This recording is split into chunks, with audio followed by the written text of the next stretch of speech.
said, what will I do? I don't know, sit in your car. They're more afraid of you than you are of them, aren't they? You're creepy, I don't think so. Yeah, aren't they though? Yeah. Little hands like, I'd rather have them than a mouse. Well, yeah, pretty nice. well, it's 7 o'clock, so we'll call the meeting to order, and thank you everybody for doing the physical distancing again tonight at the meeting, and any additions to the agenda? If I could just add on, please, COVID regulations and regulatory, popularly. I guess that's it. Just want to bring up in conversation some of the questions from the business community and private community in terms of regulation reinforcement and municipality versus provincial or SCP type thing. Under new business, or current business, Okay. so 8.6.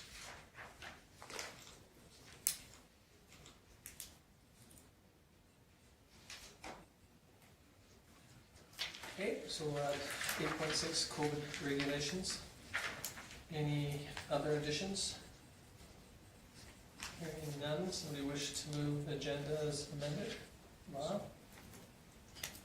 Any question on Lyle's motion? Hearing none, we'll call the question.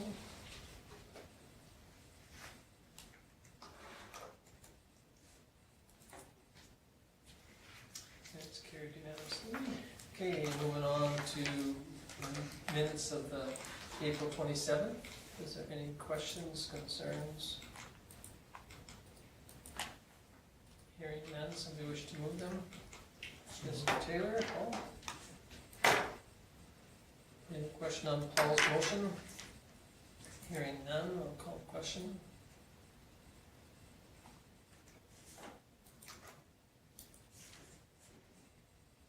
It's carried unanimously. Okay, moving on to the delegation on yours was removed, all of ours was removed, and we're on to the letter from Dawn and Laurie Gottenberg. I'll let Kim address. So just a quick update on the letter. Obviously, it's his concerns with the back half of his property. The neighbor adjacent doesn't maintain the property. Just for clarity purposes, the part that he mentions in there about the peace officer, talked to him, that was all the way back to when Justin was the peace officer, and there was a formal complaint made about Dawn dumping lawn trimmings on the adjacent lot, so that's why that was brought up. Last year, that owner received a letter for keeping the property clean, and of course nothing was done about it. So this year we're starting the process a little bit sooner. We have sent out letters to, even though we don't have a peace officer in place, myself as a CAO can still deal with bylaw issues. And so we've sent out letters to all owners of vacant lots. The letters reminding them of our community standard bylaw. And so that will allow us, if things progress and they do not maintain their lots, that'll allow us earlier in the year to be able to go further with the remedial order. And of course, the process for doing that, as you all know, is quite long, making sure that we do it properly. We have to give them a remedial order, we have to give them a certain amount of time to actually correct it. If they don't correct it, then we can go ahead, but we have to follow a certain procedure. We have to hire a contractor or get Public Works to do it. Any of the work that then gets billed back to the property owner, then we have to wait to get paid. If they don't get paid, then we add it to their taxes. So it's quite a process to do, and of course, some homeowners won't keep that formal complaint in process long enough to do that. They won't complain about it till August, and then of course in November the grass isn't growing, so they kind of forget about it. And so we want to make sure that we can follow through with this process right from start to finish. So the letter itself, he did address it to council, which is why it came to you guys. And if you're in agreement, I can draft a letter of response, just letting them know the process that we're doing to address the neighboring properties. Hope that we can get some action from them. The same property owner had 6 remedial orders issued against them last year, and they all went to taxes, so they didn't. Why only the 6 lots instead of all of them, I'm not sure, but I believe it was probably complaint based. Okay, so that's gonna go to all the Vacant lot orders. vacant lot owners. Doesn't matter who it is in town has a vacant lot, it will go to So them. whether they've had a complaint brought against them. Yeah, whether or not, and that's probably the better way to do it, because, I mean, like Kim says, you know, I mean, there's half a dozen along there that have concerns, but yet other ones in town might have concerns too, so I think that this way we cover the broad brush of every taxpayer that has a vacant lot will get a notice. So we'll send out the one, basically, we're just making everybody aware and reminding them of our community standards bylaw and their responsibilities as a property owner. From that, it then does not come as a shock if they get a remedial order 2 months down the road or a month down the road. So a lot of people will mow their lot and have it taken care of, and that's it, but there are some that need that reminder. And I think that MPC has addressed that not too long ago too, that they were had a question about the standards bylaw, you know. So I think this probably doesn't hurt for us to just motion on that? to You could do a motion for me, the direct Yeah, administration, to respond okay. on council's behalf. Okay. So are these the lots to the west of? Yeah. And unfortunately, what happened to a degree was they went in and undercut them all because they needed the dirt for another part of the project. And so it even opened it up to more of a concern because it's not as easy to get in there as before. You know, a couple of neighbors encroached and had a garden out there or you know, other things out the back, and they kind of looked after the little piece behind them. Well, now it's a little harder to do. It's pretty rough ground. It is now, yeah. You know, and it's too bad because before it was just a barren piece of field, but the dirt was moved. So, but this will take in effect for all of our empty lots. Okay. Okay, so Paul moved that motion to have administration address these. Any questions on Paul's motion? Hearing none, I'll call the question.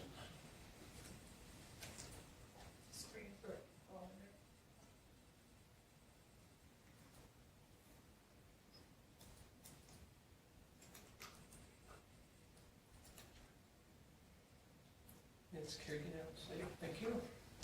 Yeah, I got it defeated. Oh, mine There's says, nobody voting. oh, mine says carried. I thought maybe we had that issue addressed, but obviously it's still a ground. Okay, moving on to the number 6.1, financial reports. Do you need to, For me? the correspondence, do you need to receive it as a? Yes, we do. Oh, I'm sorry. I apologize. Thank you. I thought since we moved that motion, so I guess we need a motion. Lorna moves that we file a correspondence. Okay. Any question on Lorna's motion?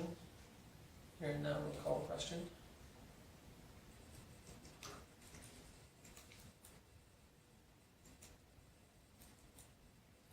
Okay, mine says carried unanimously. How's yours, Paul?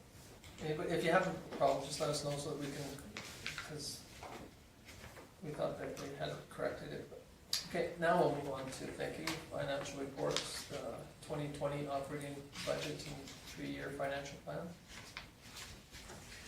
Let's speak down. Yeah, so we based on this, obviously, you guys were all able to read the report and have had time to review the budget, not only just from the attachment to the agenda, but also what was emailed out before for an opportunity for you to ask any questions that came up. We made minor adjustments, as you can see, from the November to the interim to the final budget. All of the changes were things that have been discussed openly in council.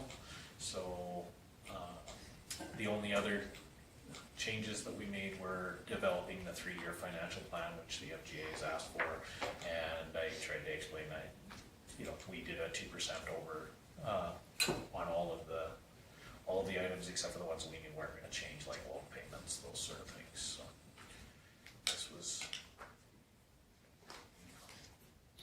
So any questions on, Yeah, the water one, that was adjusted for, or not? the water treatment, yes, Yeah. so, yeah, that one's kind of a funny one because it doesn't show up. You set the budget in November, halfway through, they changed the rates, No, they don't. they changed them back, so we changed them back to what they were in Oh, November. okay. So that's why, So it is, it was changed, but then it was changed back, so, Just to make life interesting. yeah.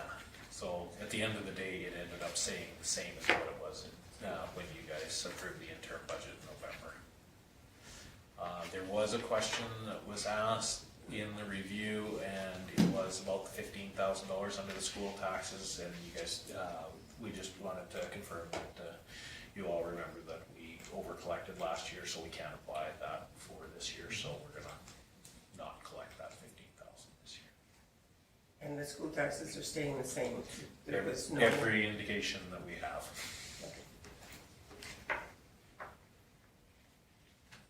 okay, any other thoughts, questions, concerns? I guess my thoughts on it, when I talked to Kim quite a bit, it's, I appreciate the fact of going through the budget and it's all anticipating what's gonna happen, but you don't really know now with COVID on what's gonna be pulled back like this. Yeah, it's just an observation, and we talked about what do you do, your hands are tied.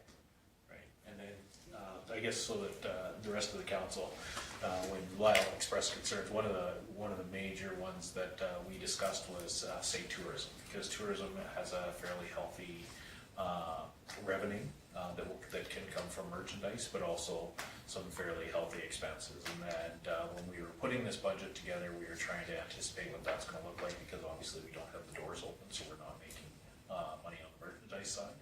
But on the other side of it, we also have canceled BallCon.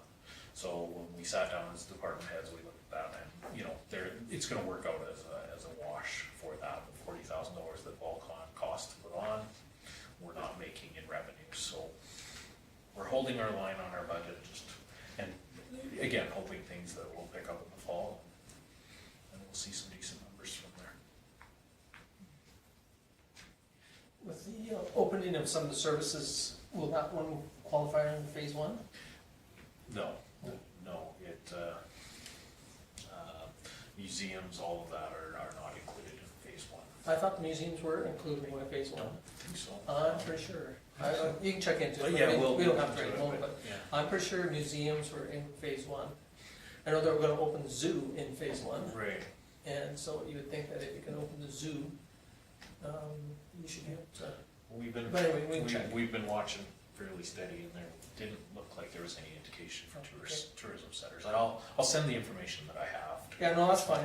It's a good catch too, cause it is a concern, and then, what we might consider of, late payments or deferred payment ones. Have we had very many of them that have addressed the concern of deferring, other than the couple big ones? No, we had the ones that had asked about it initially, but we haven't had a huge update from. Okay. Okay, any other questions or thoughts? Somebody wish to, George Lee, thank you. And I So, do like the 2020 budget in blue. I Stands out well. just wanted to identify it for, again, so that you guys know when we put this together for our public meetings, things like that, I wanna make sure that the documentation that is in our agendas is the same as what's presented everywhere else. So this document will appear like this anytime you're explaining it to the public, and you can always reference them back to this meeting and the agenda to have a look at it.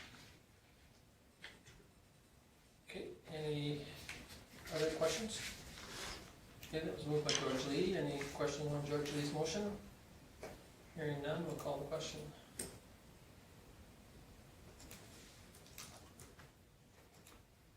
And it's carried unanimously. Okay, moving on to the 2020 capital budget.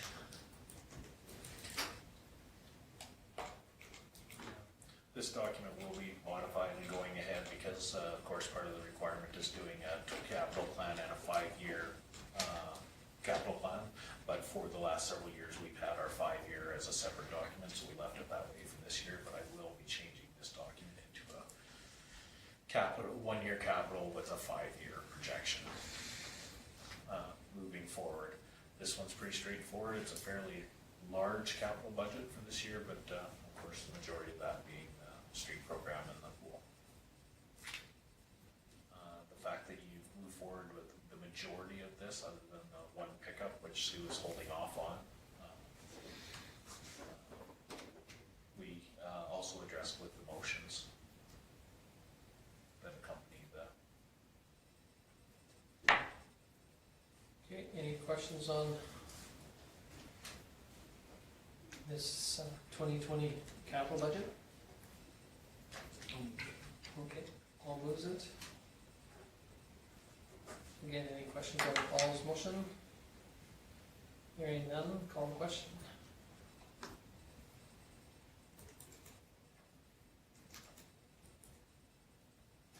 Okay, it's carried unanimously. Okay, moving on to bylaw 7.1. Taxation levy. So what we put forward, what we did is we balanced, obviously we just balanced the budget and then did the taxation bylaw based on the budget that was put forward that you guys just approved.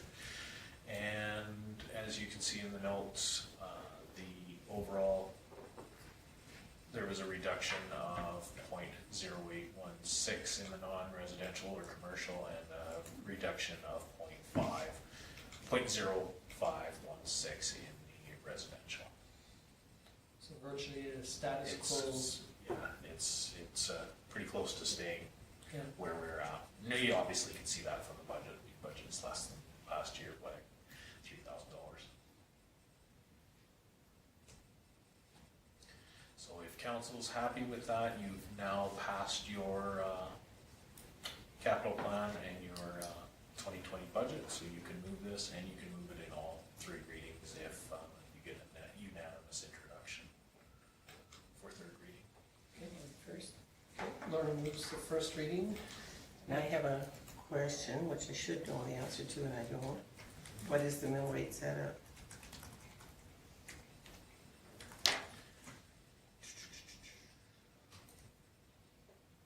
So the general municipal is 0.1062 for residential, and then 1.5. Oh, okay, okay, So okay, that's, okay, we make sure to put that on them, okay. yeah. So basically, and again, just for clarification, if you get asked, the dollars that we're wanting to gain right here, $2.4 million, the assessment of 200 million, and that's the rate at which we have to tax to get. So we didn't go up from last year? No, not unless your assessment on your property went up. Your assessment may on your property, but that's out of our The hands. real rate didn't change? No. right? No, it actually It went went down, it's just that slight bit. just a hair. And the bad thing about that is again, you know, it's so small for the majority of people, you would notice it'd be a couple bucks here or there. On the general one, if your taxes went up, or your assessment went up, then of course you'd see a larger one, and if your assessment went down, you're gonna see less. If your assessment stayed the same, you will see a very, very slight decrease in your Yeah. tax. Thank you. Okay, so Lorna moved the first reading. Any other questions on first reading? Hearing none, call the question.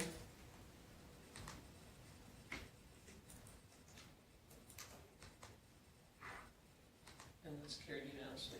Okay, second reading, Georgia Lee.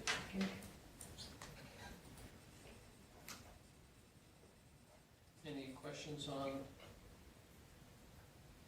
George Lee's motion? Hearing none, I'll call the question.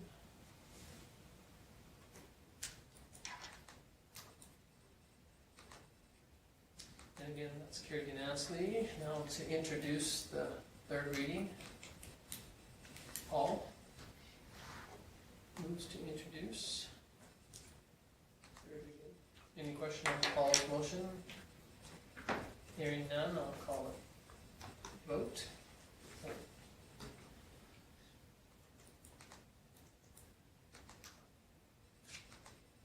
And that's again carried unanimously. Now the third reading. Oh, Laura. Thank you, Laura. Any question on Laura's motion for third reading? Hearing none, we'll call the question.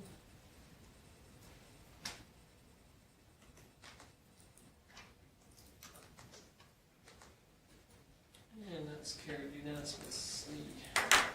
Okay, moving on to the current business of the 2025 year capital. So with the report, obviously, we do the 5-year capital plan. We've included in that the report from our 5-year infrastructure plan.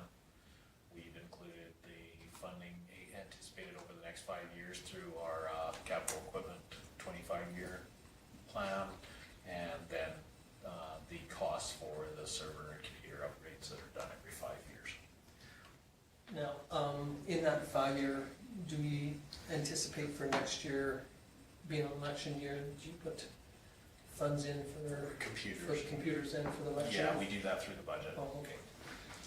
Just so everybody knows that, next year's an election year, so we always have to put in extra bucks for both election and also for the updated computers. And something that was brought to our attention is, on that note, but not related to the capital, is with the election, there's been some changes, so we're gonna be nominating you'll be appointing your election officer in January, because we can start taking nominations in January. Oh. Which is a long ways ahead, but it was one of the changes to the Election Act, so it will be coming to you before the end of the year, so keep that in mind for So those of you. somebody can wanting put their to- name in 10 months before. In 10 months before the election. Oh, I didn't realize. That's what they can get out and. Really? Really campaign. Oh, remarkable. So, yeah, I just thought I'd let you guys know that, so that that did come up as part of our conversation with our municipal assessment. Okay. Out of curiosity, for a municipal election, what kind of Budget. budget or cost is it? $7,000. 7,000? That's what it was last time. And really what it does is, because the election falls outside regular office hours kind of thing, it's paying staff the overtime to come in, because depending on whether you hire somebody as an election officer and do that, or last election we did it internally, so we paid the staff overtime. We did that all through the council's chambers. We paid for all of our supplies, and Yeah, then printing this ballots, advertising, the. yeah, Right. and then paying the staff to be here to count the votes. We have in the past history, years ago, hired, an outside, and the biggest problem we ended up happening quite often is they were having difficulties getting people to staff the process, so we ended up using our own staff, so it kind of got to the point where it worked in-house a little easier. Right. But that's up to council to make that decision, whether you want to go that same way, and also administration to, say they're willing to participate in it, because it does, potentially affect, the work schedule for that day, and plus the work schedule, getting the ballots all ready and printed and doing the advertising and, the advanced polling, and so there is a bit of work to be done, but we have in the past, years ago, done it out. And Wally Schuldeis did it for quite a few years, Yeah. and then decided he wasn't going to do it anymore. I know Elsa did it one time, and I've done it one time. And we kind of took the stance, though, when I proposed it to council the last time, was if you're gonna have the election here, there's so many people in the office that we're helping people through the whole thing anyway, so why not have our staff actually do it? So if there's gonna gonna start nominating people 10 months ahead of time, is that, I guess that doesn't really cost the town anymore, it's just the election. The election itself is what costs us the money, and we put it in the budget on an election year, so. So does that mean we're gonna have signs up for like 10 months for? We had to go an extra 7 days to get you folks. So, potentially we could. So did they ever make a decision about the one time the information came out that maybe you would spend up to like $2,000 or $3,000 on your election? Yeah, the $10,000 limit. You still have to do all the declarations with that. I thought, and who spends $10,000? Usually they're But pushing you through the door. In the cities, the signage is. Well, I can see how in the city, like, I didn't think that was equitable, you know, like, why would they say in the city you can only spend 10,000, but you can spend 10,000 out here? Yeah. Like, I think it should be based on population. Anyway, well, we're back That's to. away from the capital. Kind of, yeah, Yeah. sorry, that was my fault. I asked about the, because it said about the server and I was just curious, but anyway. So this is pretty straightforward, unless council has any questions. You guys have seen these documents before, so. But no, you know, and again on that, roads and underground and the equipment one's quite easy, but the roads, we do have a binder that we kind of get them to upgrade every year too, so. And obviously this doesn't take anything into consideration if we do get that potential grant for. Main Street. No. So this is our actual 5-year, this is the best guess of what we're gonna require for capital funding. Right. Unless you guys change, unless you guys change your mind on a priority project. Which is happening. Yeah. As long as nothing falls apart, we're okay. Yeah, that's right. Okay, so any thoughts or, I'll move to accept. okay? Just that we approve the 5-year capital plan. Any questions on Lyle's motion? Hearing none, we'll call the question.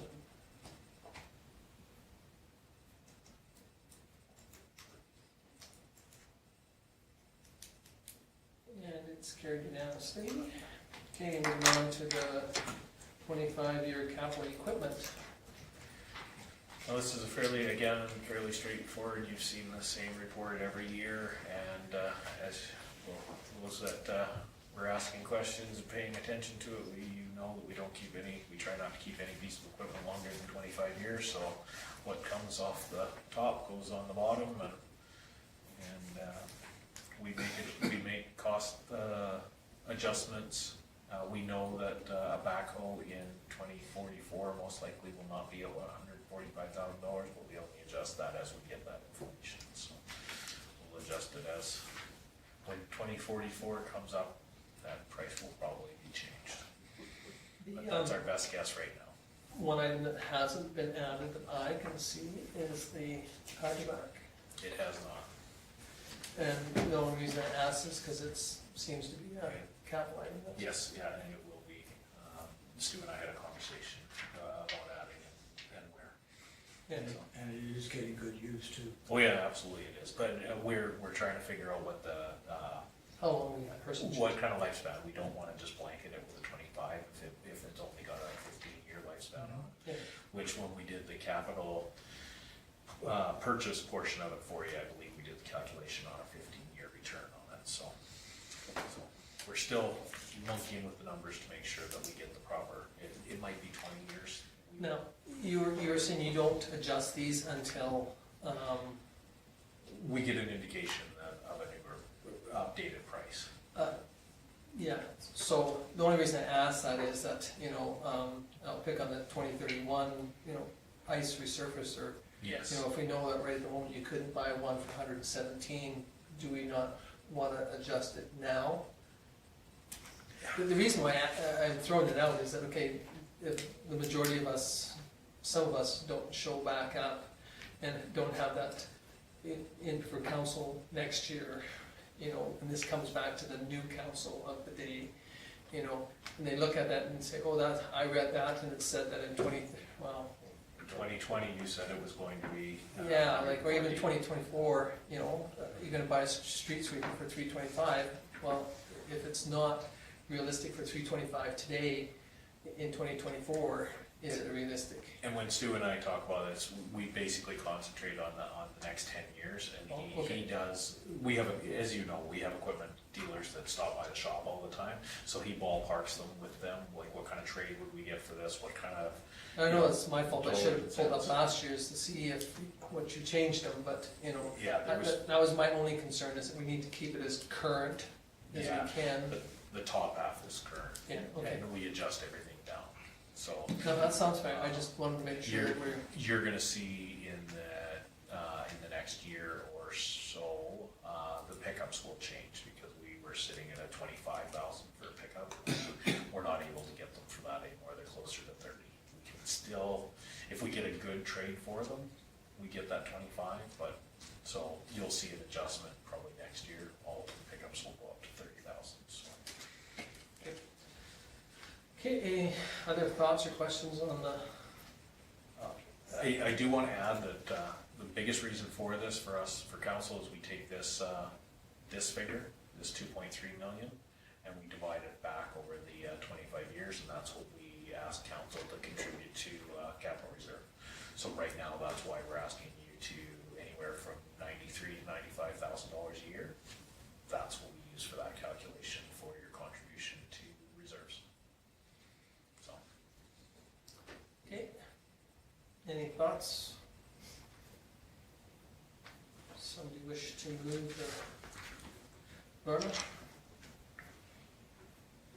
Move the 25 years capital equipment replacement plan. Any question on Lorna's motion? Hearing none, we'll call the question.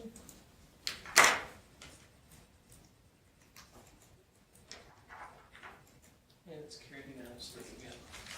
Okay, moving on to graduation committee request. You've all received the emails that have gone back and forth about this, and my report is pretty straightforward. They're just asking for formal permission to put the photo banners of the graduates on the light standards, and for permission for Public Works to assist them with that. I crafted a motion that should cover all of that and cover your bases for, in case something changes, that they all go up the last week of May, which is right before their graduation ceremony was scheduled to happen, and that they'll be removed in early July of 2020, and that's based on the schedule that Stu has in his report for pulling the polls and doing the new ones. Okay, any, I'll move that. okay, thank you, George. Any questions on George Lee's motion? Hearing none, call the question.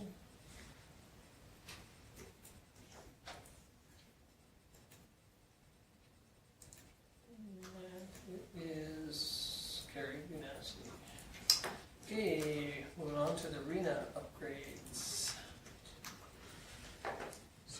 So as you all are aware, they are looking at doing matting and then new fountains and sinks in the dressing rooms. We've all seen the paper, been to the fundraising games that the school and minor hockey's been put on. They're doing a great job at fundraising. We've got all the costs. Stu's got some of the work started already. They are just short for their total. There's a shortfall for their total completion funding of $6,800, but Bonnie pointed out that there is a reserve that we have that was specific to this for helping with these kind of projects, and it's been sitting there since 2013. So the conversation through the rec committee was to ask council to designate that fund from reserve to cover the shortfall. And then, of course, because the fundraised money was put into the reserve for the signs until the project was started, it needs a motion from council to be withdrawn to actually be used, because anytime we withdraw money from reserves, it requires a motion from council. So we need two motions? No, we crafted the motion okay. so that it will include both, the draws from both reserves. So if you'd like me to read the motion, it's that council approve the Vulcan District Recs Committee's recommendation for the town to draw funding for from the program Rec Hockey Reserve not to exceed $7,751.71, and the Arena Advertising Sign Reserve not to exceed $7,517.65 for the purposes of contributing to the flooring and plumbing updates at the Vulcan District Arena. So I know that the shortfall is only $6,900, but we wanted to fully expend that entire reserve. They may not, but if they don't use all that funding, we'll ask council to contribute it to another reserve. That way we can close that one, because we've been holding that in trust for quite a few years. So. Okay, so Lauren moves the arena project up, updated project. To remove For those- reserves. Take the money from the reserves. Okay, any other questions on, Lau? Just because I used to play rec hockey, was that, I'm for this, but I'm just curious, was that money gonna go for, set aside for anything else in particular, or just to? No, it was, the wording in there was, I believe, it was put in there, I may not have. I apologize if I didn't. The funding was to benefit recreational hockey, which putting new flooring in definitely benefits anybody that's using the facility. Okay. Oh, there it Yeah, is. it's got The money was donated to benefit youth rec hockey in our area. So these upgrades will benefit not only youth rec hockey, but everyone that uses the facility. Okay, any other questions on Lauren's motion? Hearing none, I'll call the question.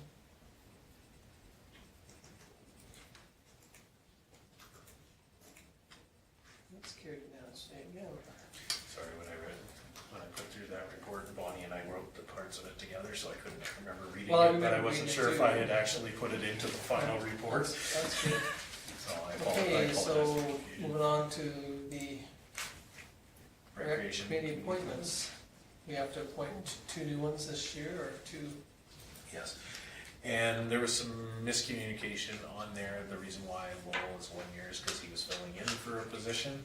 And we did the original ones 1 year and 2 years so that they would stagger, and that way we would never lose. So we have to redo that. Lowell said he was fine with another 1 year term, so that would get him into a normal 2-year rotation if he so chooses. Do they have a limit as to how long they can be on? They don't, they can reapply, and if they get more than, then the committee's asked to make a recommendation to council, and as of right now, we just have the two. Okay, so they'll be both for a 1 year. Barb's will be for a 2-year, And Lowell's. and Lowell's will be for, so the recommendation, the town Okay. council appoint Barb Coffey as a member at large of the Vulcan District Rec Committee for a term of 2 years, Right. and Lowell Kristolovich for a 1 year, for a term of 1 year. Okay. I'll take that motion. Okay, thank you. Paul moves that. Any question on Paul's motion? Hearing none, I'll call the question.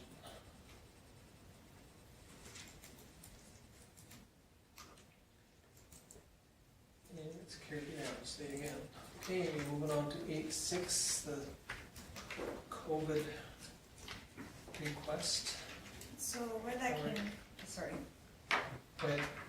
Where that came from was earlier on, Lauren and I were on a call that was facilitated by Star Noise with Community Futures Highwood, and it was a Vulcan roundtable, and it was kind of just sort of trying to get small businesses in the area together to talk about, okay, what are the current challenges, what are the resources that are available, what are the supports that are needed, what are the biggest issues in our area currently, and that kind of thing.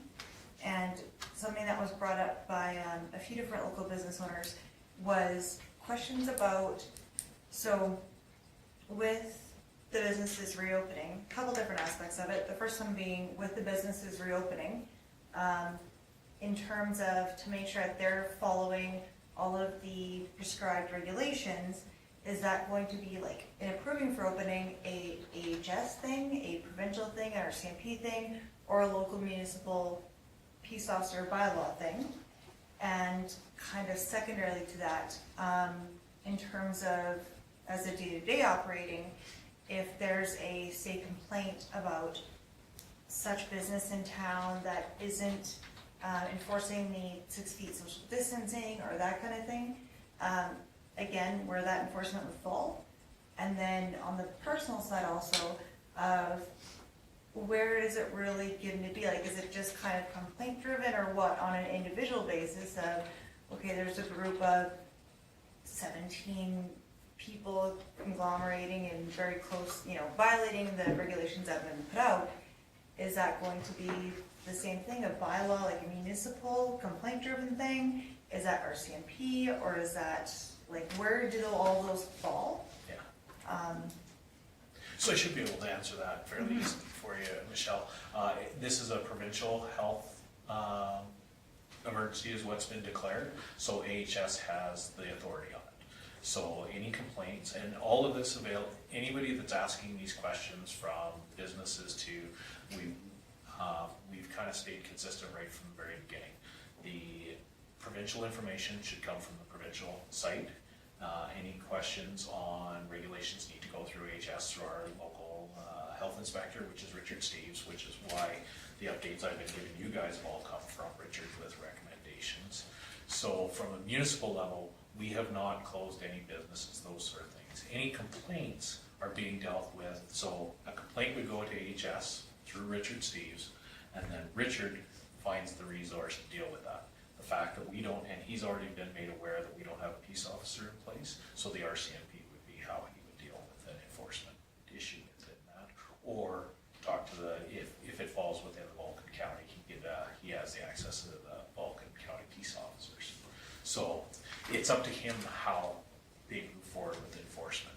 We have been given the authority as a municipality for enforcement when we do have a peace officer, but those complaints still need to go through HS so that they can record them. Does that make sense? Absolutely, and that really helps. So, and then, from a business standpoint about asking questions about where they get help, that sort of thing, we've been talking to everybody about using the platform that South Grove is partnered with, the Lethbridge Economic Recovery Group. And the best place for any of that information on this is this Alberta COVID-19 website that we have here. To be completely honest, they're putting out answers as quickly as they can, and I think that there's a lot of frustration from businesses not trying to, and they're looking at anybody to give them the answer. But from a municipal standpoint, we cannot give that answer because we are not the ones that put the regulations and the recommendations in place. So all we can do is point people in the right direction to get the right information, because the province has left it up to every business owner that is allowed to open to, you can do this, but you, as the business owner, need to ensure that people are physically distancing, those sort of things. So some businesses may not choose, I'll pick on Laura just because she's here. Your shop may not be able to even open it at 50% capacity. You may feel uncomfortable that you cannot keep that physical distance. That's up to you to decide at this point now. I measured it out today. Yeah, but and that's the tough part, and I think that's what people are finding the most frustration with, is the province is saying, yeah, you can open your doors again, but it's your responsibility to ensure that people are physically distancing, that sort of thing. And a complaint could come from anybody. The neighbor across the street could not like the way Laura's doing things and could phone Richard Steves and he'll be on your doorstep to make sure that you're. So we're going through the same thing from a town side, and that's why we're asking lots of questions and that. We got told that we can open our playgrounds again. But there was also a recommendation that ensured that we need to ensure that they're sanitized after use. Well, how do you do that? Right now, we don't have the manpower or the resources to allow for that, so we're kind of waiting on better direction for that. So, And I think that, some of the responsibility lies back on the clientele itself. If you feel uncomfortable, like I met a lady that was going into the post office and she felt uncomfortable there was another person in the post office. So she waited until that person left to go in. Hey, if that bothers you, don't go in, you know, I mean, so I think that was another area that we need to explain to the public is that, you know, if you feel uncomfortable, don't go, you know, or phone, or, I mean, most of the businesses are trying to accommodate as much as they can without incurring any more expenses than they have to. I've actually had a really good experience down at the shop. Some people come in and they would spread themselves out all over. Some people would just wait outside till that person Yeah. left. But everybody seems to be doing very well, in my Trying to. experience, in doing what makes them comfortable. So from a business standpoint, for the purposes of your conversation with community futures, that sort of thing, it's making sure that people are directed to the right resources. So any questions about the regulations need to go to AHS because they are the authorities on this. Our peace officer, if we had one, could not answer those questions other than these are what I can enforce under, and they can do enforcement under the social distancing and the gatherings. But you've read the news as well as anyone, they haven't given out very many tickets in this province so far. There's a few, and not every one of them seems to be getting fought at this point. So a lot of people took the educational approach on that.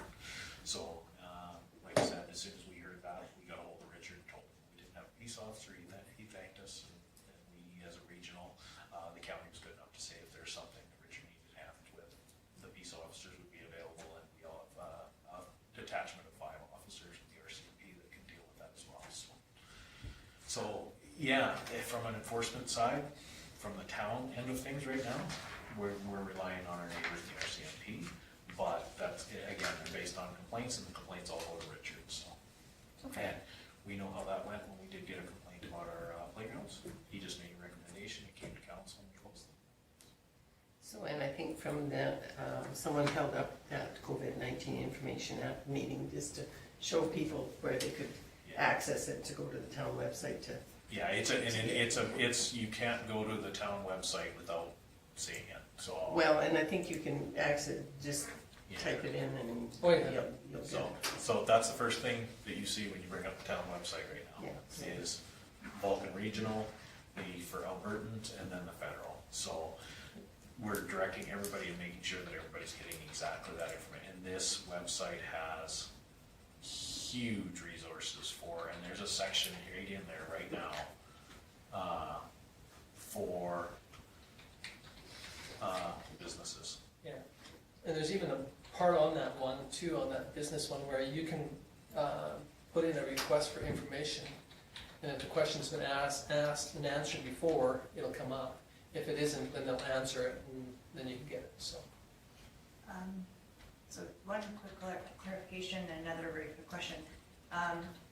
Just to make sure that I understand this properly. So if Laura's open and I go in there and Laura's also in there and I just, sorry? Nothing. Yeah, I'm there first. And I'm the offender in terms of Laura's getting something and I walk up a foot away from her and do it. Is that the businesses, and then of course, it's like the onus for that would be on the business owner or the individual? So the business The owner business to maintain to ensure. that, but you as an offender, so that So kind of both, which Yeah. would make sense, because I somebody would have to complain about it. Alberta Health would have to follow up on it. Laura would get, most likely, and I can't speak for Richard, most likely a good talking to about social distancing, and you would get a phone call from saying, we received a complaint, and here's how we're gonna deal with it. Okay, Is most likely, which makes that's sense. my best guess. And I do know, pardon me, previously, we did manage to, have some that was going to be put in the position of peace officer. Is that not? Yeah, Or is he still- when I did the announcement, they're not gonna be able to, be at the town, July 6th was the very first. So it's still, Okay, so it's it's still not that going forward. it's just still with the same start date? Yes. Okay, sorry, thank you. Yeah.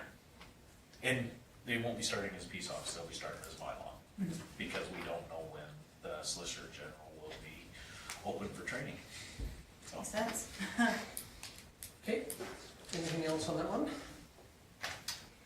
Okay, moving on to committee reports. do you wanna move Well, you want a motion on that? Oh, no, we don't have to do that. That's current business with it. Yeah, we don't have to do that, it's fine. Okay, okay, move on. I appreciate you keeping me up to date here. Committee reports, there is one that was submitted, and that's Chinook Arch. Any questions on?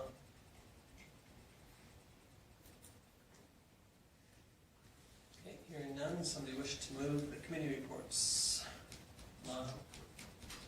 Any question on Lyle's motion? Hearing none, I'll call the question.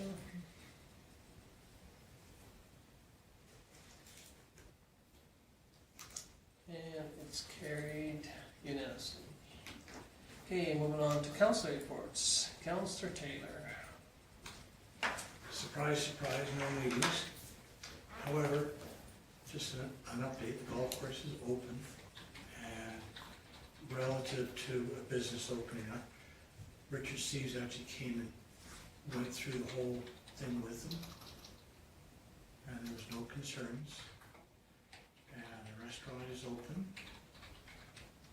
I actually had supper from him last night. So it seems to be going fairly smoothly. So if you want to go golfing, go for it. I'd be a little shitty right now. Okay, any questions for Paul? Okay, hearing none, we'll move on to Councillor DeBolt. I had the rec board, and we discussed the maps and where the money was gonna come from, and about our members at large from the town.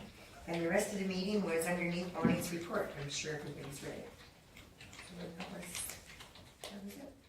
Okay, any other questions for George Lee? Okay, thank you, move on to Lyle. I had no committee meetings, but I just would like to say how proud I am of our hospital and our healthcare system here. I was under the weather. I filled out the thing on Alberta Health and I had to go get a COVID test. And I called Alberta Health, and then I called the hospital. And I was able to drive up to the hospital, do my thing, get tested. And then the next day, Alberta Health called me and said, oh, you can go get tested now. This is, oh, I've already been to the hospital, and then I got my results. So I think that's just one of the benefits of being a small town and how well taken care of we are here. And I also think it's hats off to the people of Vulcan and Vulcan County for our lack of positive tests. Just want to throw that out there. Thank you, Lyle. Any questions for Lyle? Okay, moving on to Councillor Thomas. I also had no meetings. My next one is next week. Okay, any questions for Laura? Okay, moving on to Councillor Roddy.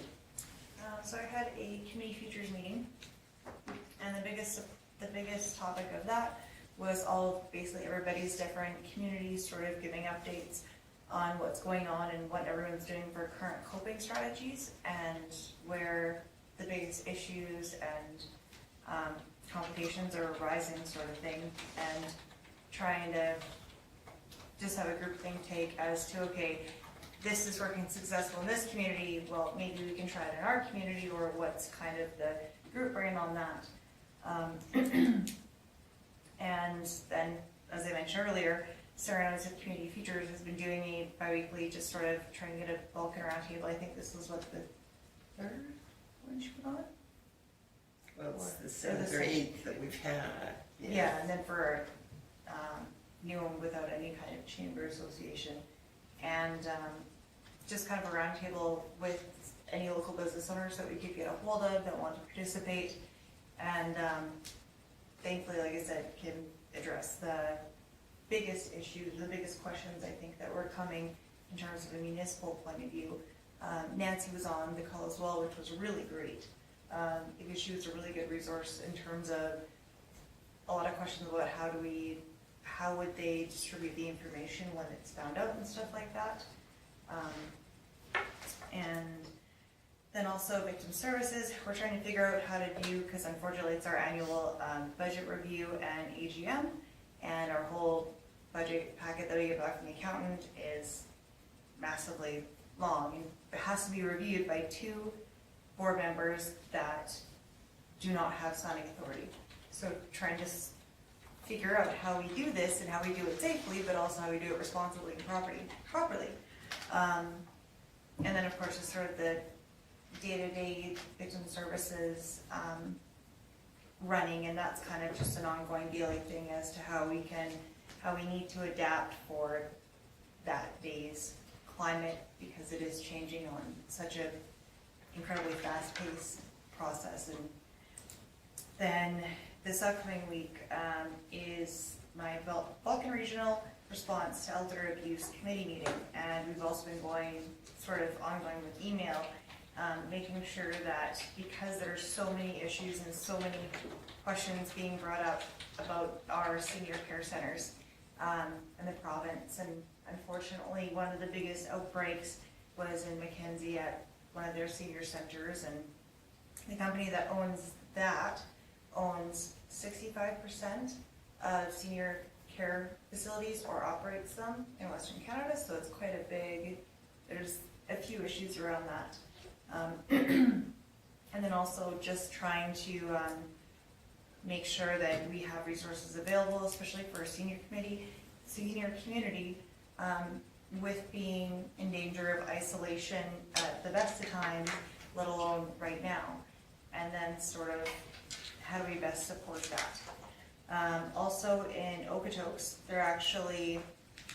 it's open to anybody, and this is, pardon me, I'm going to jump back to community feeders quickly, but they have on the Okotoks Economic Development Facebook page, they're hosting a few sessions that it's hosted in Okotoks, but it's open to anyone. Like May 12th is the Business Resilience and Supporting Team. The 14th is Maintaining Creativity and Innovation in Crisis. The 19th is a repeat of Maintaining Creativity and Innovation in Crisis, but at a different time, hoping to hit the businesses that are still operating Monday to Friday, but also the ones that still, everybody has families and has kids' bedtimes and supper and stuff like that regardless. There's also going to be upcoming having those tough conversations from a small business perspective in a community setting, and teaching team mental health and self-care during crisis. So it's a lot of really good resources that is open to anybody. Like I said, it's right on the Okotoks Economic Development page. That leads you to business support and recovery, Stronger Together, and it's all right on their front. So really a resource if anybody would like or need it, or to pass on to anyone for sharing, is really valuable tools of what they've done so far. And that's it. Okay, any questions from Michelle? Hearing none, Councillor Armstrong. Okay, well, I have my 2 meetings on the same week, so last week of the month I get 3 meetings. The rest of the month I have only 1 maybe. The Marcus Foundation, we had quite a long meeting, probably 3.5 hours, and the first part was the meeting, and the major issues, of course, was COVID-19 and how are they being handled, and we do receive regular updates that come from Alberta Health are passed on to us through the Marcus Foundation. And then the last part of the meeting, we were working on the contract for the CAO. And then we had the Vulcan County Health and Wellness Foundation. The hospital expansion is coming along, and I don't know, is the whole outside done there? The whole outside is, and the sidewalk is. They're starting to make the parking lot bigger. Oh, It's surveyed right now, so. okay. I've been over for a while, but it looked like it was done. And the fitness challenge have approximately 150 people in it this year. Okay. And so I had no reference point, and so we said how many were there before? 120. So that's kind of interesting to hear that there are more people turning out for that, and they have quite a few different ways that you can earn points. Thank goodness. Because otherwise, this might might be quite embarrassing what I have to put in for points, but, and,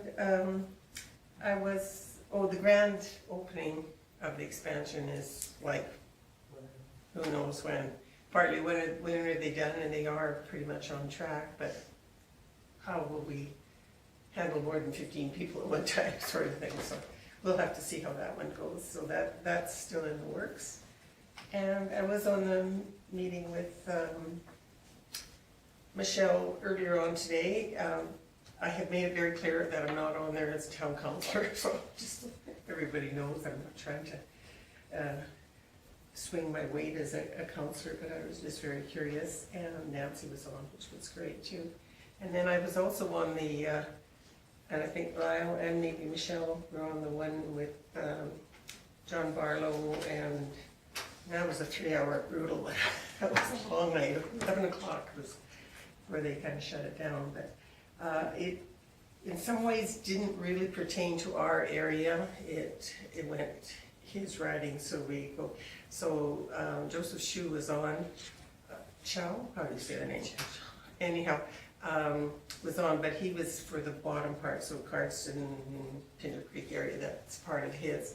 But as Michelle said about the Okotoks website, and we did find out today, we're more than welcome to go and use any of that training that they have there. So that was good, because I had asked if that Community Futures grant had come in yet. That was supposed to be released on May the 7th. And now I believe, I didn't totally understand, Sarah, but I think it was Community Futures that have tabled this part to June the 7th. It wasn't the government that tabled it, it was the whole dynamics of the Community Futures, I think maybe in the province, I'm not sure, or it might be Western Canada or all of Canada. Well, so they basically are just, they tabled it for reference because they get 2 different types of funding each year, funding for loans and then funding for projects. And unfortunately, there seemed to be some miscommunication as to, they got loan fund money, but they haven't got any project fund money. And this, they would be applying for project for a lot of the mental health support and getting more programs set up in the communities. So they're now evaluating, just making sure, and the clarity of, okay, this funding we have is for loans and loans only, and making sure that if we get approved for the funding on June 4th, it will be for projects and for the proper amounts and delegation for it. But it did sound like it was quite a mix-up within your own organization. So anyhow, hopefully that will all work out. But if we can access, and that was the one that I'd heard the most about, was people wanting to know about the mental health help. And so if we can access the Okotoks one, that's perfect. And that's it.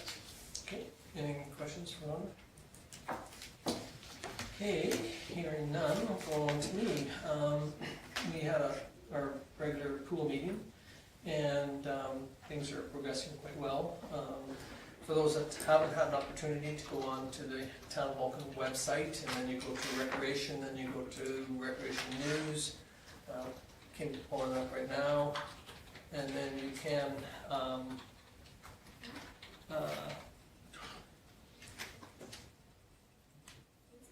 can't I get there?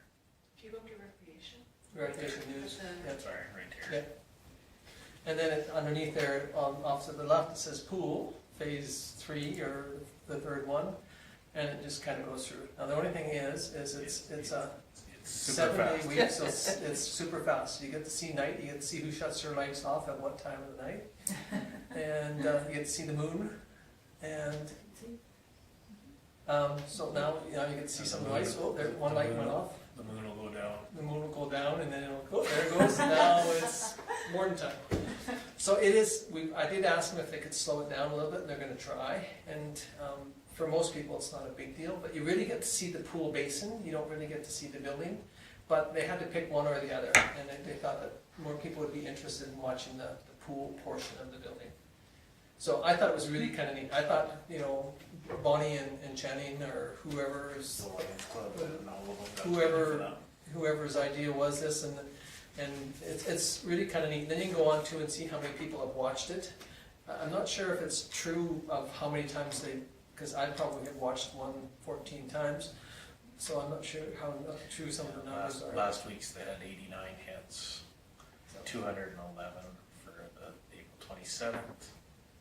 Yeah, so it's kind of neat. So if you get a chance and want to go through it, and we've given this to our kids and said, hey, you know, you can follow how the pools come along, and if anybody you catch up to, but it's just really kind of neat. So other than that, with the pool, I did have a bit of a discussion with the project manager for a minute today. Is that the trusses are there, and they're thinking that they'd like to put them together on site, and then they can have them ready to go up onto the roof, or onto the walls once the walls show up. And the walls are being built off-site, so theoretically, one day there'll be nothing, and the next day the walls will be all up probably, and they're just going to crane them in place and then crane the roof on. But Kim and I were just talking about it earlier, is that since the skateboard park is closed, can they expand their area and build the trusses on that skateboard park area?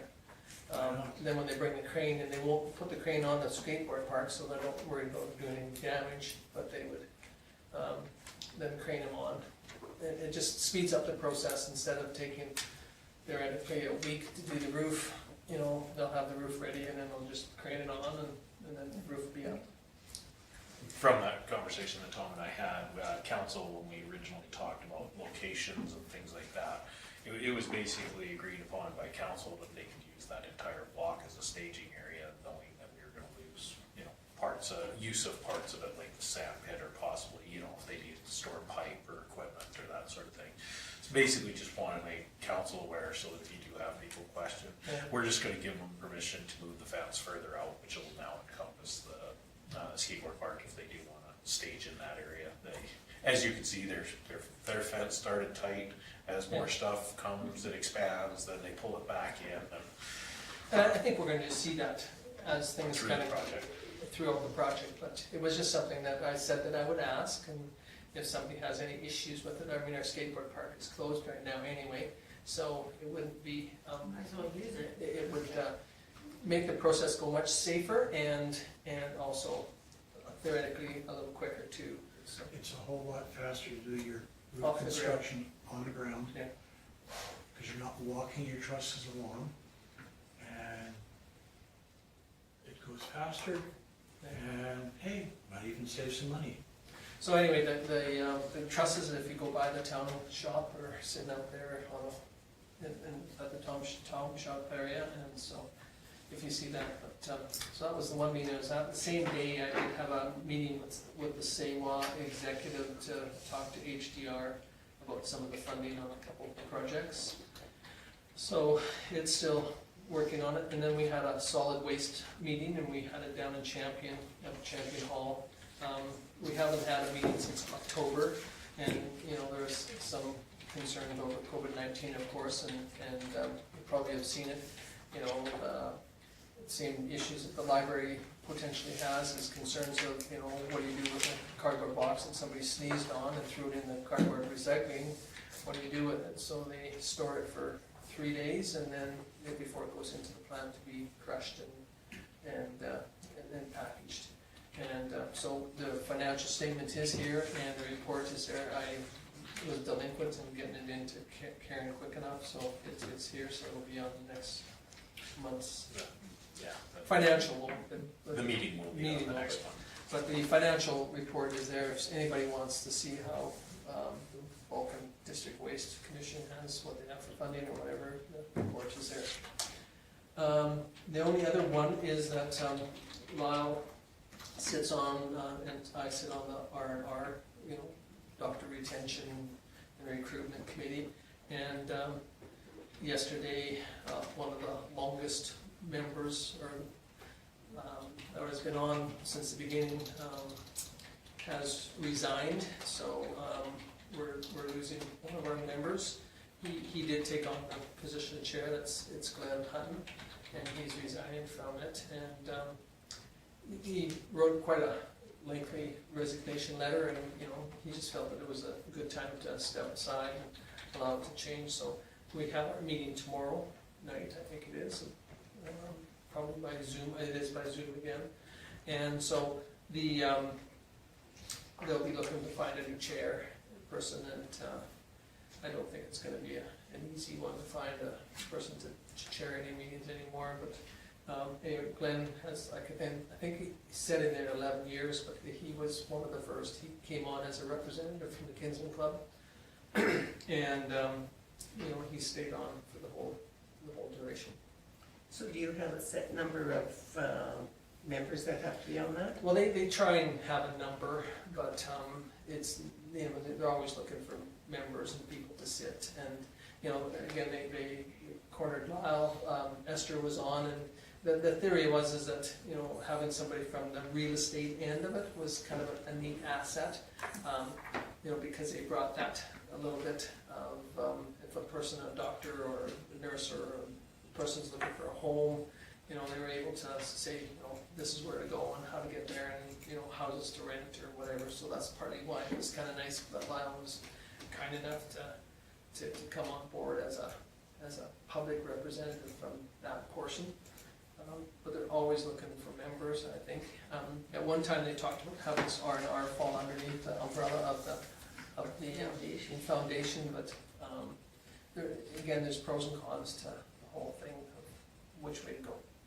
Well, then I think if you get too big, you're back to having to set everybody apart. So. Yeah.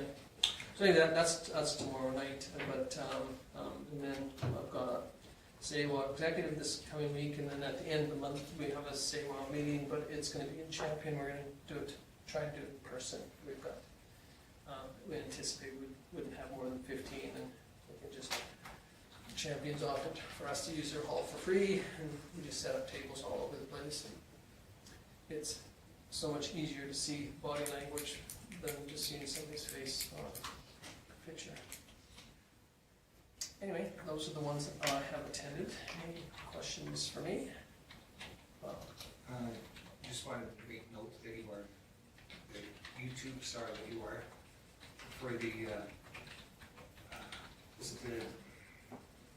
we've got such long names for the Vulcan Emergency Response, the group that did a YouTube video for small businesses and also for representatives of the town and villages, and Tom was on it, and I've shared it on Facebook, and it's literally been shared, been shared on the other side of the world. It can get lots of positive responses. Even Lake McGregor Country Estates, they've got a social website there, and it's just promoting shopping local, staying local, and it's, from what I've seen, really good response. Yeah, and Len Wade also did one on donning and doffing of masks and gloves, and it is really great. If you want to see how poor people put on masks and gloves, and then see how you're supposed to do it properly, and the reason why people in the medical world have issues with masks being put on improperly and used, and issues that they're having. He's pretty critical of people pulling them off of their down off their noses. But you can see that body language. Yeah, it's unbelievable. But again, if somebody says, well, or they're wearing it improperly, just suggest that they Google it, and like Lyle says, it's there for everybody to see. And matter of fact, they believe there's been 2 deaths in the world from people wearing a mask, and because they figure what it is the mask gets super impregnated with vapors from you, and then all you're doing is sucking in is CO2, and because they're doing it under an exercise class, and they died from CO2 poisoning. So Len talks about that in his thing about how long you should wear a mask, no more than 2 hours, and then it should be removed and cleaned. But anyway, thank you, Lyle. But if you get a chance to see it, it was lots of fun doing it, and I like the way they made you all laugh at the end. yeah, well, we all broke down during the thing too.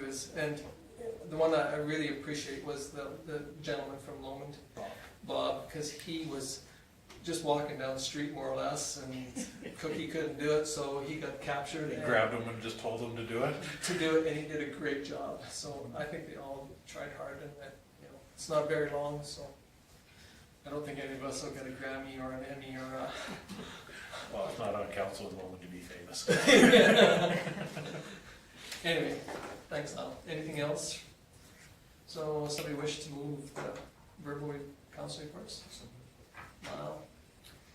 Question on Lyle's motion? Hearing none, we'll call the question.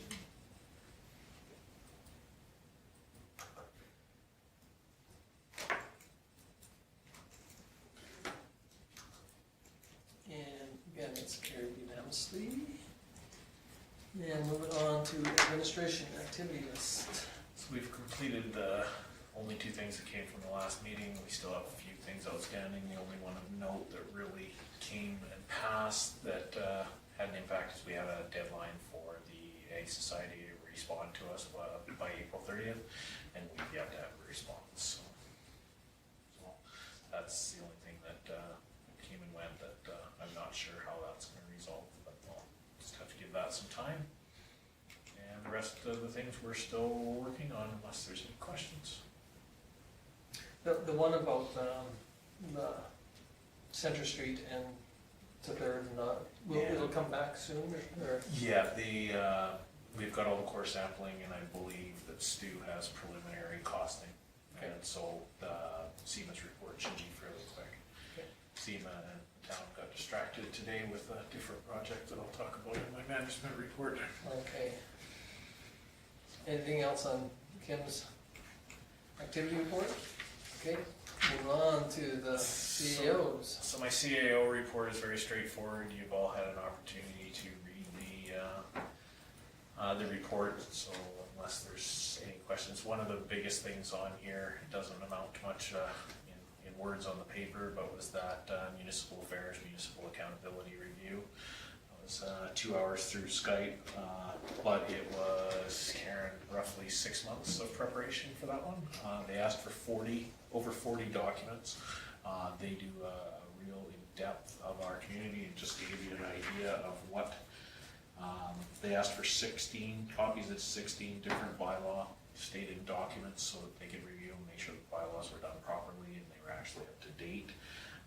They asked for copies of the minutes of the 3 most recent meetings, recent organization meeting, and then any special meetings, our budget documents, all of our budget documents.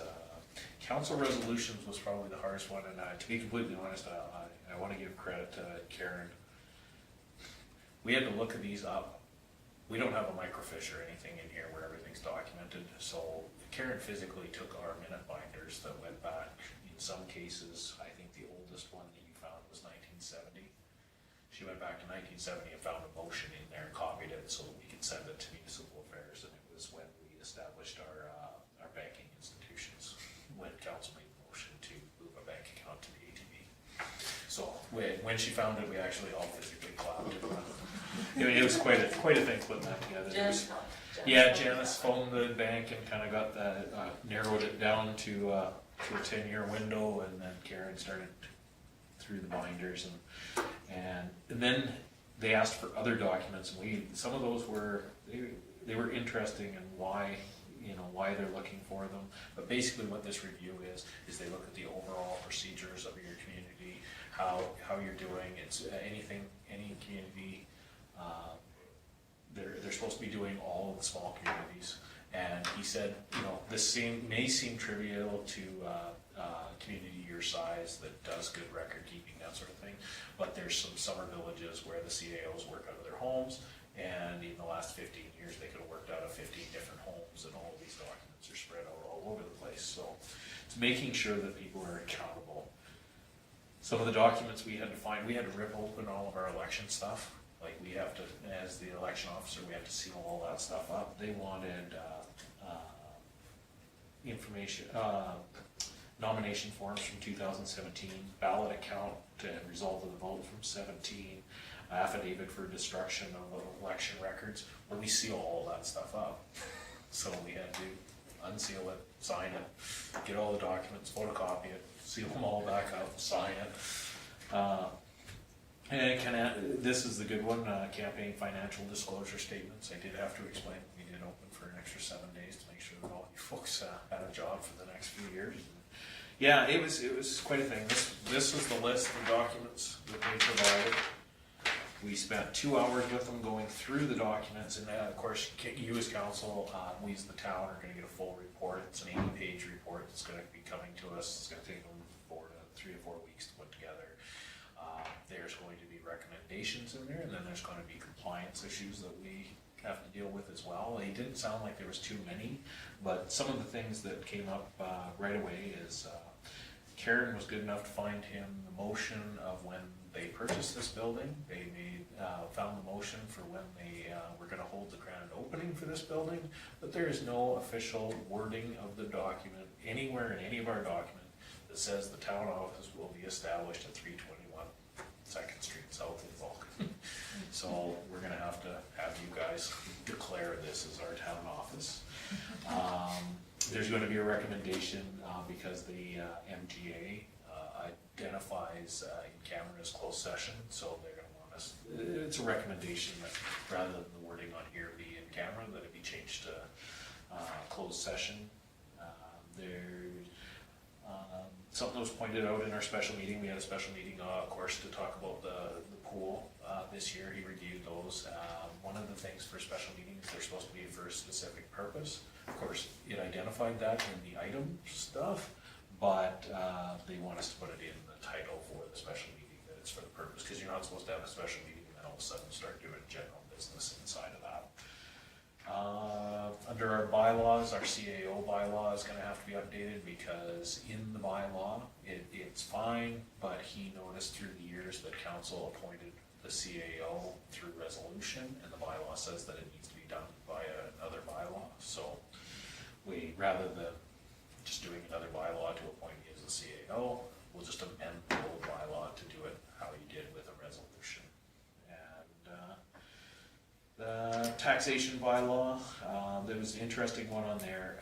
Things when you do your actual, and we corrected it on this one that we passed tonight, our tax bylaw should not identify things that aren't requisitions or special tax.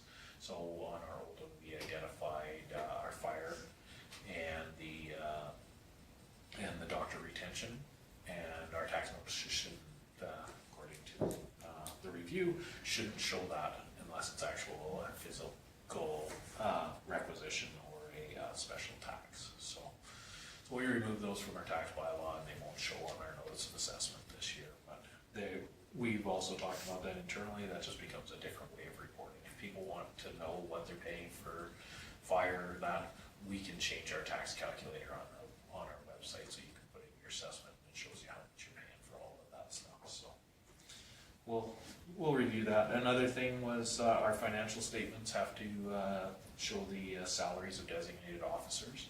So, and one thing, he says it's missed on a lot of communities, but our auditor is a designated officer, but he doesn't put his contract on our financial statements, but he needs to because he's a designated officer. So, and it doesn't need to be each individual officer, it's just your designated officers, how much you pay in salaries for that. So we're gonna add that, talk to Daryl about that.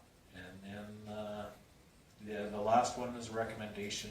He really liked what we're doing with iCompass and the availability of documents on our website.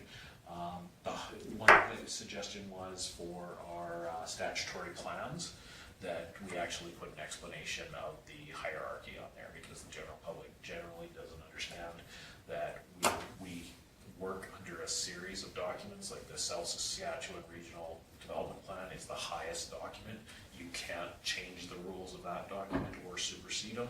And then as they work down to your intermunicipal development plan, your ICFs, and so making sure that the public knows why we have these documents and what order they have in hierarchy. But overall, it was as fun as an audit could be. Learned a little bit. We're going to be bringing some changes for you so that you guys know why.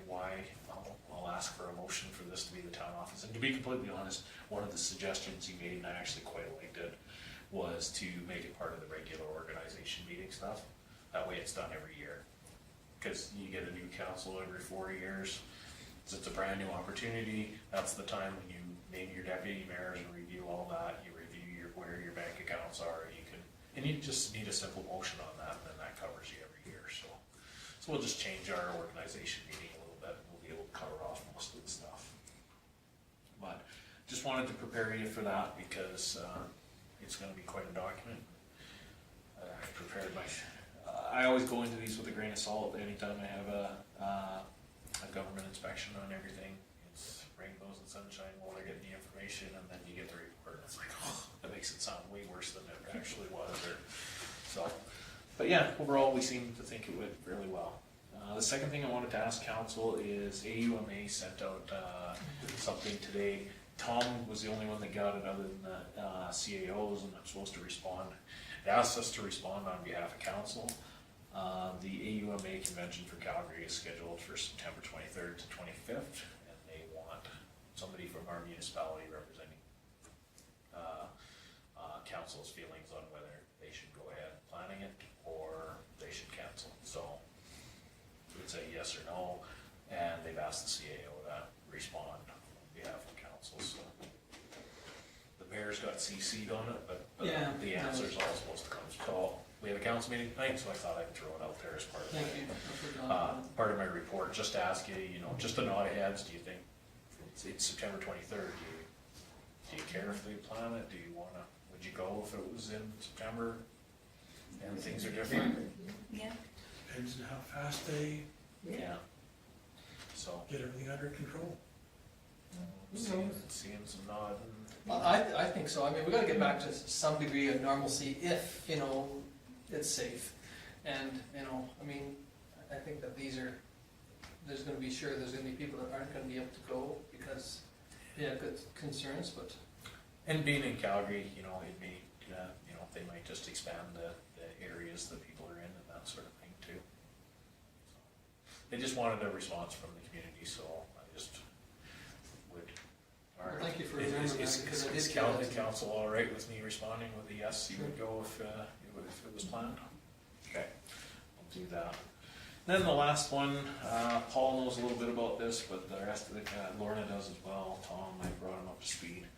On our First Street South street project on it's Friday, or last week, but it really came to light over the weekend, and we dug through a seabed fossil formation in the shale. And so, of course, our engineers called me this morning, what do you want to do? We should do the right thing, and so we had to call a paleontology group and all the good stuff that goes along with that. And to be completely honest, our entire shale bed through this entire community, we've found that stuff digging everywhere, so it's not an uncommon thing. So Arlen reached out to them today. We had a brief conversation with a group with Royal Terrell Museum. They have given us, we've provided them with photographs and documentation of the location, given them a map with the GPS coordinates on it. Through their conversation, they're good with documenting all that for us, and the conversation led to they wouldn't mind studying the stone. So it's actually 1.5 meters by about 1.5 meters. It's a fairly large chunk of shale. So we're gonna let them do their thing with it. And to be completely honest, there's chunks of it all over. So yeah, that's how we address that. It didn't interrupt construction. That was my big concern this morning. That sometimes these kind of things can throw a kink in construction, but because it's a common enough an occurrence. And as you guys know, everybody's been for a walk in the mountains and wondered why the seashells are on the side of the path. They're all over the place in this area. So yeah, but we did have some local residents that were quite intrigued by it and thinking that we should be doing something with it. So that's what's been done is that. So Stu's going to store it out. They can't come out and get it right away, so Stu's going to store it. And I think Can't start my. One of the construction guys promised one to warn us. Oh, no, he promised me that one. Oh, did he? Well, Because I said, do you have to report this to anybody? He said, nah. you know, well, the engineers thought different. He was So, one of them. And we're recording the meeting. Sometimes we just dig right through those things. So that's what happened with that.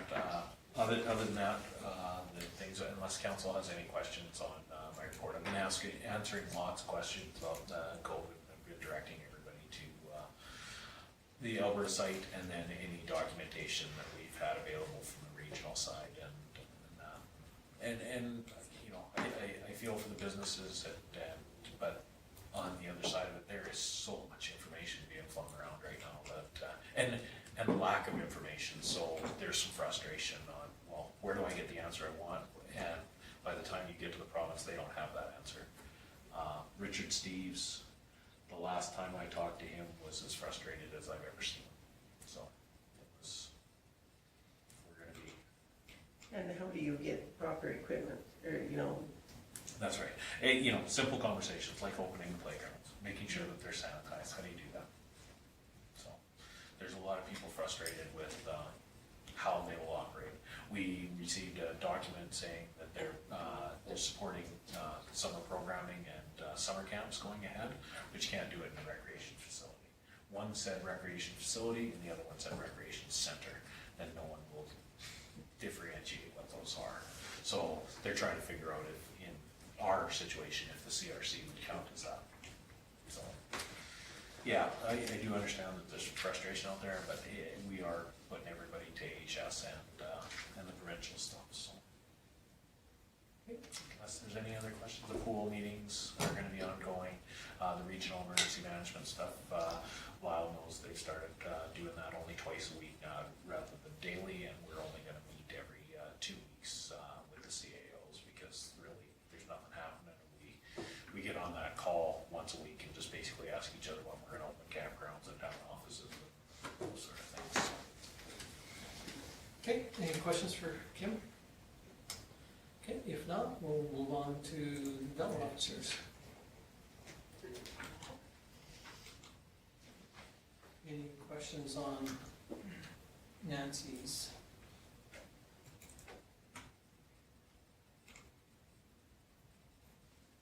Okay, none, we'll move on to Public Works.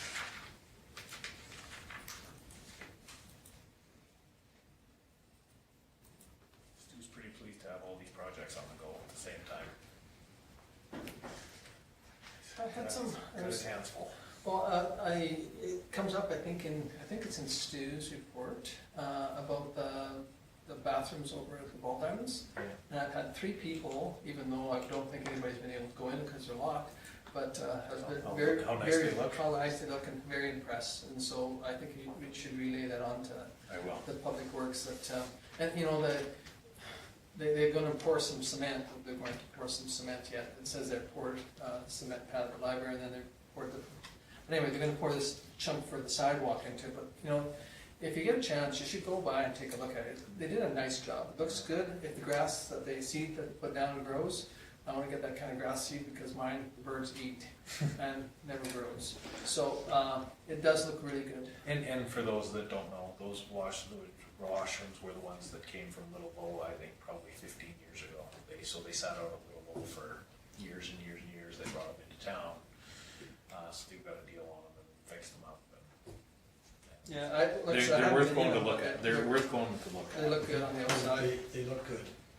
And I've had a couple people that comment on how impressed they were with them, so. It's nice. Pass that on. And I see Stu's got the new backhoe dirty. Yeah, he brought that to the first site meeting we had at the pool. All that other equipment there, he wanted to show off his shiny new backhoe. Good for him. Yeah, Yeah. that's good. It's a nice machine. Anything else for Stu's? Just a quick question. So at the very end of it, it has that they've hired 2 summer students. Yes, Are those in a relation to the lifeguards? yes, they are both lifeguards. Every student that we're hiring this year is a former lifeguard. Cool. Okay, anything else? Okay, moving on to Community Services Manager report.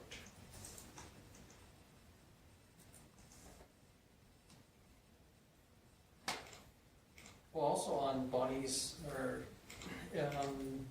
on rec, is they have the couple pictures, or 3 or 4 pictures of the flooring in the arena, you know, where it's ripped up, and I think that's really quite a neat facet that we can do, and I think that just shows people that, you know, the openness and the opportunity to see what's going on in the community.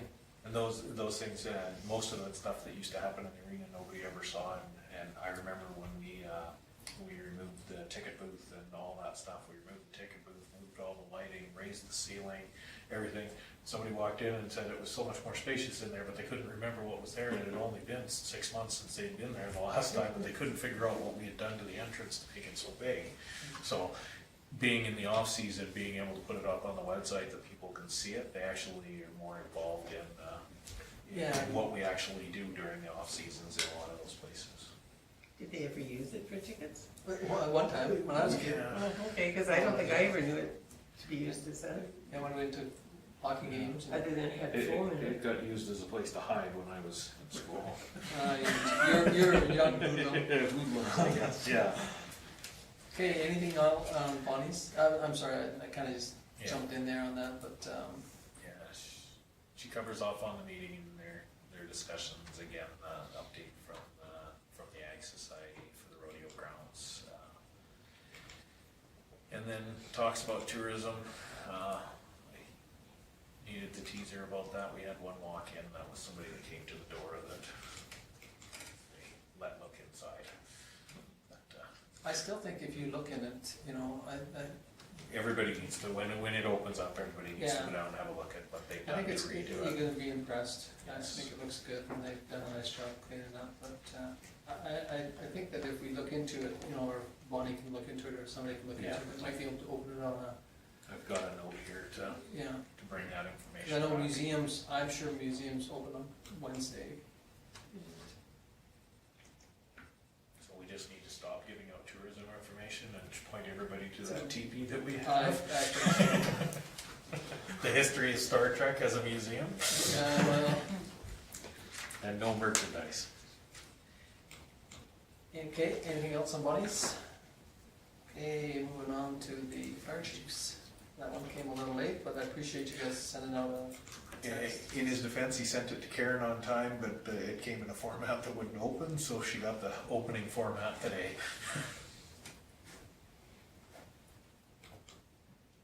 Not much. Not too exciting. Okay, anything else?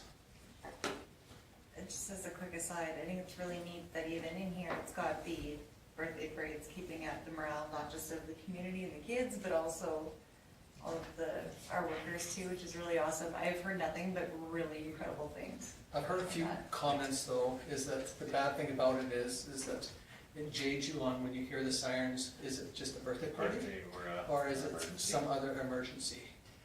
And, you know, that was the only thing that I have heard as a potential negative, is that, I did get a negative, but it was from a resident of Bylaw that we all know, and I actually convinced her that they were actually a good thing, but don't tell anybody this because the fire hall is currently just outside of town limits, so that if they're inside town doing a birthday call, we actually have the firemen in the truck closer to where anything could happen in the town, so she now thinks it's an okay thing.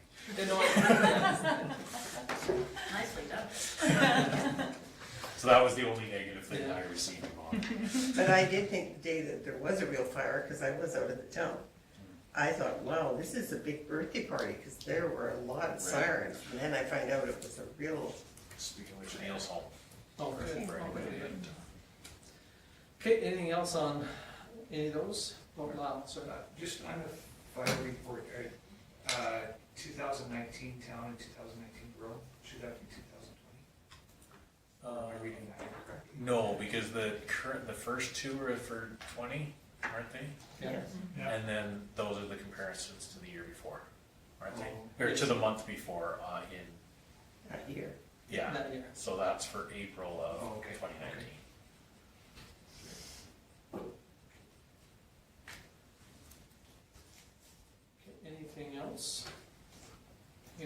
somebody wish to move the administrative reports?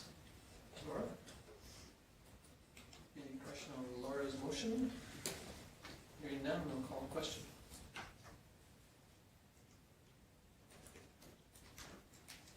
And again, it is carried unanimously. Now, moving on to the last motion. Michelle, any question on Michelle's motion to adjourn? Hearing none, we'll call the question.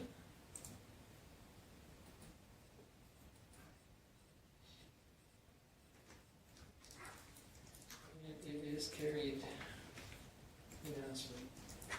Thank you, folks.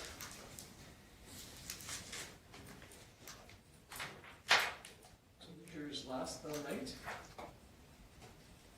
How much energy you got left? 81%? It's not consistent. Yeah.